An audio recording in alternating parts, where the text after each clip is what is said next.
This looks like a good one for the fly we're tying right now. Nice long web-free barbs, plenty long for this size. As I'm using these feathers up, here's a feather that has produced a half a dozen tails or so far, and I've got maybe one or two more on it.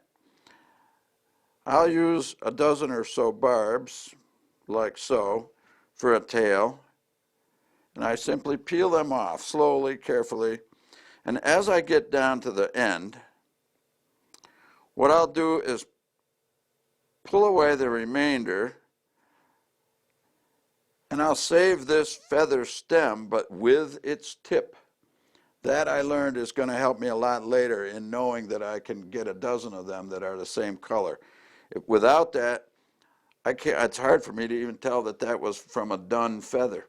They look very similar. So I've leave the color, the tip, and I put those in this box. So I have a companion box, and what I'm able to do by doing that is acquire lots of quills without trying and without taking extra time to do so, so that when I want to tie a dozen quill-bodied flies, generally I have the quills already.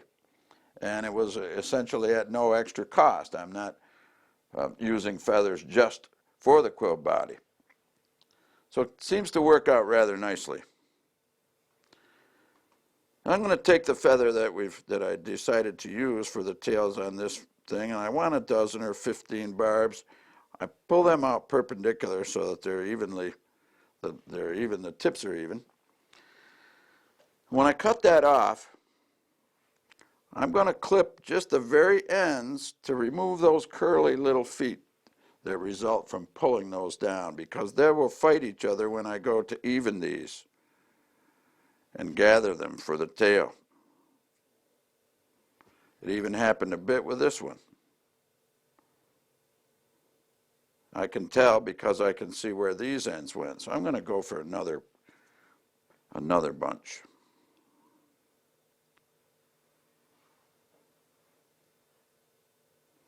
I've got the tips even. Grasp that, remove them.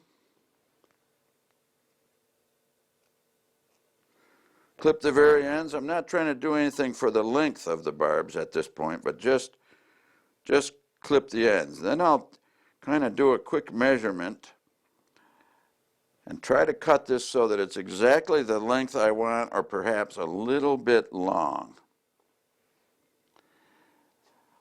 I'm going to mount this so that my square cut end of tail meets the square cut end of the wing.